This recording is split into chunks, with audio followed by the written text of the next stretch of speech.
Herb. Herb is a plant. I mean, herbs are good for everything.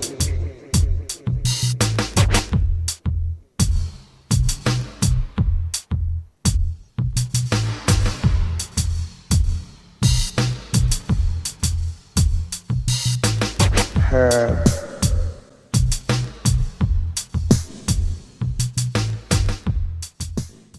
Hello and welcome to the Eugene Cannabis TV show. You got your host DanK. I've got news stories for you, items around Oregon and the state and across the country. Cannabis related, hemp related. This one I will start off with an announcement. This is real important for Oregon medical marijuana patients. The Oregon Health Authority, Public Health Division, Oregon Medical Marijuana Program is proposing to permanently amend administrative rules in Chapter 333, Division 8. The 2011 Legislative Assembly adopted a public health budget that requires an increase in fees charged to OMMP applicants, as well as an additional fee for growers to generate revenue to fund other public health programs. The new fees will be implemented beginning October 1st, 2011. The current administrative rule does not require a fee for the growers in order for an applicant or grower to obtain an OMMP registration identification card. The Oregon Medical Marijuana Act mandates the authority to adopt a fee structure in rules. In order to comply with the OMA and legislative directive, the OMMP must amend its rules to increase the application fee. The replacement card fee, add a grower fee, and also to add definitions to clarify new terms and meetings for authority, food stamps, grow site, and replacement registry identification card, which are provisions in the rule that are not defined. If you wish to present oral testimony on proposed changes, public hearings will be held as follows. This is the point I'm bringing this up to your attention. You've got 3 chances. Unfortunately, none of them are in Eugene. They've got one September 16th in Medford, September 19th in Portland, and September 20th in Bend. You can also file written comments before 5 p.m. on September 22nd. So if you have any interest in putting in your 2 cents worth to the Oregon Medical Marijuana Program regarding fee changes, this is the time to do it, either verbally or written. Again, I don't know why they didn't include Eugene here, but they didn't. And of course, my tendency would be to go and just tell them, forget it. You're already making money off the program. Now you're greedy and want more.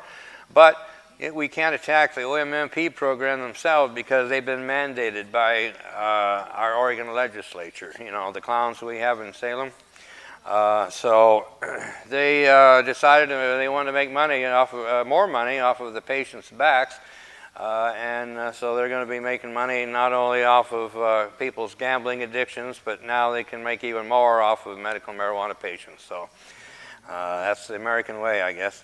So anyway, if you want to comment on that, as far as, like I said, you can't really rag on them because they're just doing what they've been mandated, but you can comment on the fees and maybe some suggestions. So you can always get the information. If you want more information, you can send an email to dankbagman at eugenecannabistv.org, and I'll get that information to you. This is out of Salem. This is that was new to me, and that was interesting. Marijuana Resource Office opens doors. Salem's largest medical marijuana club has a new office in Southeast Salem and is opening the doors for the public 1 day a week. Guests, however, don't get to medicate. At Salem Cannabis Resource Center Incorporated off 25th Street Southeast, the public can learn about medical marijuana. People who just got their Oregon Medical Marijuana Program cards can learn how to get started, and longtime card holders can just hang out. We still believe the patient needs to be helped in Oregon, Executive Director Jim Hickman said. When people get their medical card, they come to us because they don't know what to do.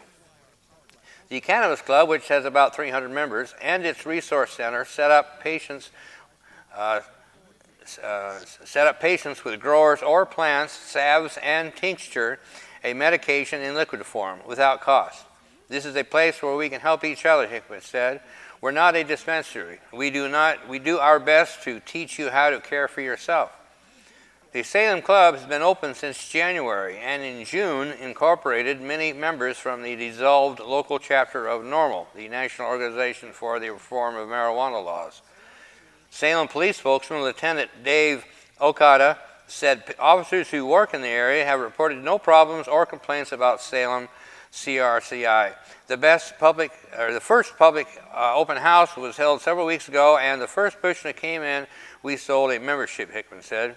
It's nice to be able to help someone who can't help themselves, said Debbie Brokamp, Salem CRCI manager. Leaving Salem NORML's warehouse in northeast Salem means an upgraded space, easier means to transport, and more parking.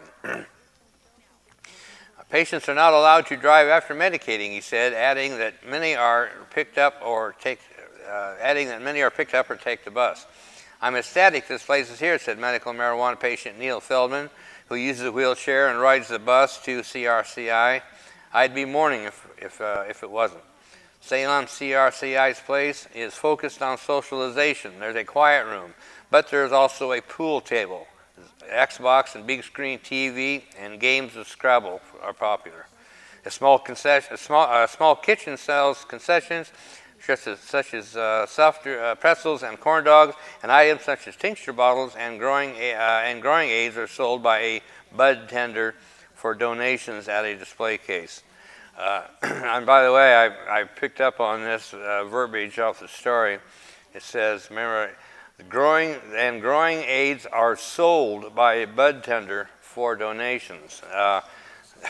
That's a bad mix of words because it's illegal to sell this kind of thing, and so we don't sell it. We take donations to give it to somebody, and they give us a donation. But to say that you're selling it for a donation that's kind of like saying we're going to pay the volunteers, I guess. But anyway, activities at the new club are designed to make medical marijuana card holders feel comfortable. I didn't really have any place to go before, Feldman said. Nobody judged you here. Patient Larry Rathburn said he goes to Salem CRCI at least once a week. What we're seeing here is really a leadership ideal, he said. I've never seen or heard anything about a patient trying to help another patient without making any money off of it. This is just the greatest thing. And that's, by the way, a side note on that too, that's kind of a misconception. Any kind of a group that ends up charging money, they get criticized for trying to make money off of patients. Not necessarily true. These groups do have overhead and they need to pay it. And so by getting a little bit from everybody, it helps pay the overhead and makes it possible for everyone. So I can see both sides of that. So I wouldn't necessarily be critical of somebody charging fees, but at the same time, I've seen some exorbitant fees that I thought were a little much. But anyway, now we go to, I've got a couple stories in Colorado, and this is out of Nederland, Colorado. Hippie town chafes under Colorado's medical pot rules. The green rush has gone bust in the town Rolling Stone dubbed Stonerville, USA. Kathleen Shippey, who runs the One Brown House boutique, but recently shut down her medical marijuana dispensary and smoking room, cursed as she blamed the government. I refuse to give up my blank blank constitutional rights to the Colorado Department of Revenue, she fumed, indignant over what she called intrusive oversight and abusive taxation of marijuana. More than 8,200 feet high in the Rockies, state regulation arrived in this famously mellow, pot-friendly town after Colorado passed landmark legislation over the past 2 years to tax, license, and govern the state's wild, for-profit medical marijuana trade. Colorado now has the most heavily regulated marijuana industry in America. Even Nederland's Board of Trustees imposed a $5,000 local tax on new cannabis stores, hoping to cash in on pot prosperity. But it has meant heartache for this hamlet of 1,400 people. In 2010, Nederland voters passed a symbolic measure declaring all marijuana legal in the hippie haven and former Silvertown, renowned for its high-grade cannabis. In practice, the town already had permitted 7 medical marijuana stores, and as many as 14 were said to be operating, 1 for every 100 residents. Now Nederland has 3 marijuana stores left, A bonanza in local sales taxes is drawing up, and the town's marijuana growers are fed up. Rather than pay state licensing fees and hefty costs for video security and other state mandates for selling medical marijuana, Shippey closed the doors of her Nederland store last year. This is insane. It's reefer madness, run amok, she said. In Colorado, industrial marijuana cultivation thrives in warehouses in Denver and nearby Boulder. But Nederland's medical cannabis growers have been all but cut off from selling their product to the retail market by state rules requiring stores to grow their own plants or buy from other commercial centers. The new regulations were a double blow to Nederland resident Mark Rose, 51, a former hospital trauma technician. A marijuana grower, fiercely proud of his Kim Dog and Sweet Island skunk. Rose was forced out as a partner in the town's Grateful Meds pot store. Years ago, Rose spent 10 days in jail after he was caught driving a pound of his personal Nederland stash to Ohio, where he briefly moved. Now Colorado's new medical marijuana rules ban people with a felony drug offense from working in the industry.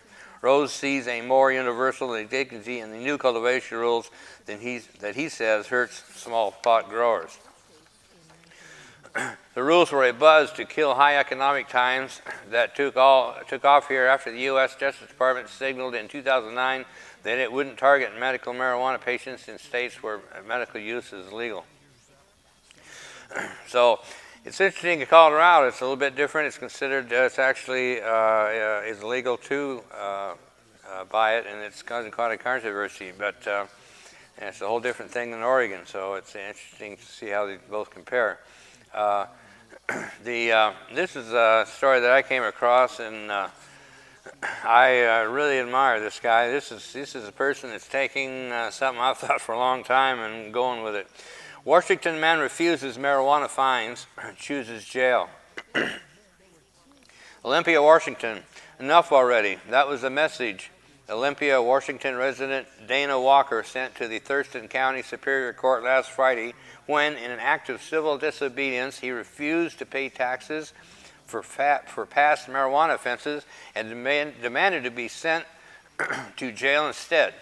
He got his wish and is currently behind bars awaiting sentencing. But the local criminal justice system is going to be out several $1,000s, and Walker is going to be able to look himself in the eye and know he didn't back down before the pot prohibition laws. Walker has been arrested on marijuana charges on numerous occasions and has served time in the federal prison for pot. After finally being freed from the Fed's leash, he told supporters on a Dina Goes to Jail Facebook page he set up for the event that he had had enough. Have you ever wanted to go into a courtroom and honestly tell the judge and prosecutor what you think of their marijuana laws? Walker wrote. I have a golden opportunity to do just that, and I plan to take full advantage. Those of you who personally know me know I am fully capable of turning righteous indignation into an entertaining show and plan to pull out all stops on this one, he explained. I owe Thurston County over $3,000 for a marijuana charge from back in 1997, he said. I am currently unemployed. I am not a fan of hot weather, and I wouldn't mind at all spending a few weeks in jail just for the opportunity to tell a court where they can stick their laws. Walker said that if enough other people followed his example, they would clog the gears of drug war punishment apparatus. If everyone throws a few shovels full of dirt into the cogs of the machine, then the machine can't function, he explained. If even a relatively insignificant number of criminal defendants demanded full jury trials and court-appointed attorneys and even refused to pay any fines, then the entire prison industrial complex would implode. His action was also for his own good, he said. I am also fulfilling a psychological need to take back control of my life, Walker said. I highly resent the fact that I have been forced by circumstance to kiss every evil asses for over a their evil asses for over a decade and will now have my say. I am a keen patron of irony, and I love the fact that I am going to reclaim my freedom by going to jail. Last Friday morning, Walker did have his say. Hear his statement, which was read into the record in its entirety. I am an active and contributing member of my community, and I have earned the respect and admiration of large numbers of people in my community, and I hate to admit it as it goes against my outlaw image, but I even obey the traffic laws. In spite of all this, I now have 4 felony convictions and 3 misdemeanor convictions, all for marijuana. I have spent over 6 years of my life incarcerated in a federal prison and 4 years on federal probation over marijuana, and Thurston County now wants me to pay a fine of $2,010 for marijuana plus $1,750 in interest on that fine that was accrued as I sat in a federal prison all those years.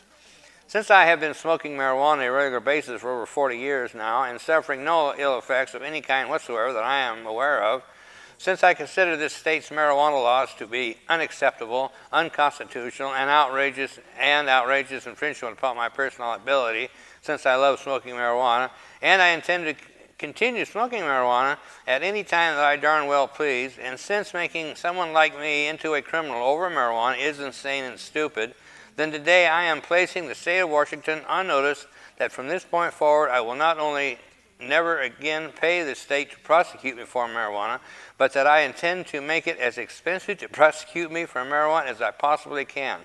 And since I have been in the system for a long time, I know how to do that. I would also like to point out that the feds had me under their thumb for over 10 years, and they did not break me. And as of a few days ago, I am no longer under that thumb.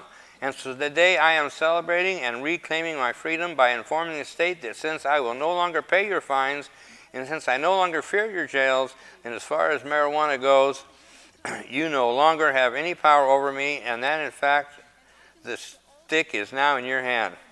The Thurston County Supervisor, Superior Court Judge Gary Tabor was not amused. If I had known what you were going to say, I wouldn't have let you make that statement, he said. Once you got started, I didn't want to be rude and interrupt you. He then ordered Walker handcuffed and sent to jail pending sentencing. That was supposed to happen this week, but there's no word yet.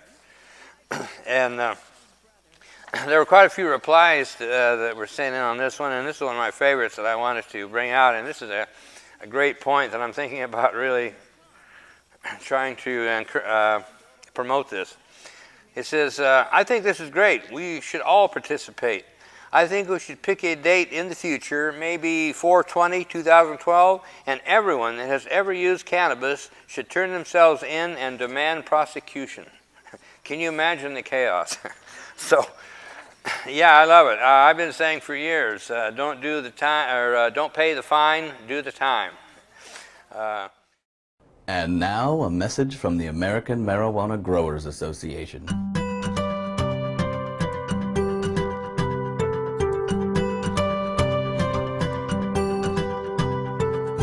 Hi, I'm a farmer, and I work hard every day to grow high-quality marijuana, the biggest cash crop in these United States. I'd like to thank you for your support of U.S. marijuana policy. Because marijuana is illegal, I don't have to pay taxes. Even better, prohibition leads to artificially inflated prices, which means a better quality of life for me and my family, as long as I don't get caught.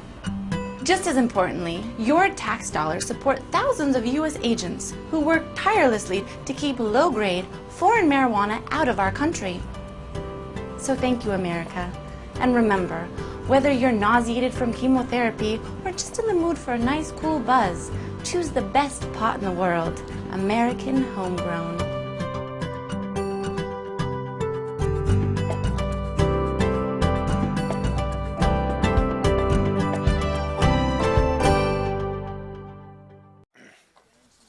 This is kind of exciting. The NAACP, National Association for the Advancement of Colored People, is calling for an end to the war on drugs. The announcement was, today the NAACP has taken a major step towards equality, justice, and effective law enforcement, said NAACP President and CEO Benjamin Jealous. These flawed drug policies that have been mostly enforced on African American communities must be stopped and replaced with evidence-based practices that address the root causes of drug use and abuse in America. The resolution, titled A Call to End the War on Drugs, allocate funding to investigate substance abuse treatment, education, and opportunities in communities of color for a better tomorrow, highlighted the fact that the United States spends $40 billion each year fighting the drug war, and that African Americans are 13 times more likely to end up in jail for drug-related crimes than their white counterparts. Studies show that all racial groups abuse drugs at similar rates, but the numbers also show that African Americans, Hispanics, and other people of color are stopped, searched, arrested, charged, convicted, and sent to prison for drug-related charges at a much higher rate, said Alice Huffman, president of the California State Conference of the NAACP. This dual system of drug law enforcement that serves to keep African Americans and other minorities under lock and key and in prison must be exposed and eradicated. The NAACP is now calling for drug treatment rather than jail time for offenders. We know that the war on drugs has been a complete failure because in the 40 years that we've been waging this war, drug use and abuse has not gone down, Robert Rooks, director of the NAACP Criminal Justice Program, said. The only thing we've accomplished is becoming the world's largest incarcerator, sending people with mental health and addiction issues to prison, and creating a system of racial disparities that rivals Jim Crow practices of the 1960s. Once the NAACP Board of Directors ratifies the resolution in October, the NAACP and its chapters will mobilize to begin campaigning and fighting against the war on drugs. So that's really exciting, and that comes from the November Coalition Foundation, and that's a great organization that I recommend highly. You want to check it out, that's november.org. So that's November Coalition. One of their big things is they bring focus on people that are incarcerated on marijuana charges. Their displays at events consist of a booth that looks like a jail with colored pictures and laminated and text explaining pictures of the prisoners, a lot of times with their families and explaining their story, people with simple drug busts and spending years and years in jail and this kind of thing. So anyway, that's November Coalition, and that's november.org is the website, so check them out. Poll finds a majority support marijuana legalization. Now this is exciting to me because as an activist, I've been an activist for over 15 years, and I've seen the percentage climb since I've started. Last I remember hearing was 34%, and now it says the majority of Americans support legalizing marijuana according to a new poll from Angus Reid Public Opinion. The online survey of a representative sample of 1,003 American adults found that 55% supported legalizing marijuana while 40% opposed it. Majority support for legalization crossed all age lines, with young people, 18 to 34, at 53%. Middle-aged people, 35 to 54, at 57%, and seniors, 55 and above, at 54%. Legalization also won majority support among Democrats, 63%, and independents, 61%, but not among Republicans, 41%. Surprise there. While there were majority support for marijuana legalization, there was little support for legalizing other drugs. The poll asked about legalizing cocaine, meth, heroin, and ecstasy, and none of them reached even 10% support. But if there was little support for broad drug legalization, there was also very little enthusiasm for the war on drugs. Only 9% of respondents believed the war on drugs was a success, while 67% said it had failed. These last numbers suggest that Americans may be open to an alternative to current drug policy approaches, but have yet to embrace legalization as the alternative. So that's really interesting because I've seen it go from 34% and of course anything over 50 is good news. And so anyway, that gives us some hope. And then I wanted to talk about Israel, the Israel army. Some things going on there. I remember reading in 2004 that the Israel Army was going to test medical marijuana on patients, on veterans, and now I've read somewhere that, that now they're talking about they're going to try it as a test, and I heard about it. They're going to do that in 2004, so I don't know what's going on, but this here is about a little bit different. This is kind of interesting. It's titled "Duct Tape, Plastic Sheets, and Marijuana Brownies." The Israeli Army has a secret weapon against nerve gas attack, a medication made from marijuana. Does this mean that when the scuds start falling, Israel soldiers are going to whip out their bongs and start toking? Hardly. The process of combustion actually destroys the naturally occurring cannabis compounds that protect against nerve system damage from deadly sarin and VX gas. Also, of course, no army can function well when it's stoned. Just look at what happened to Vietnam. Bill Drake, author of Marijuana Foods Handbook, has been studying and writing about marijuana for over 30 years. He says the U.S. Army has been conducting secret experiments with the substance called dexamino,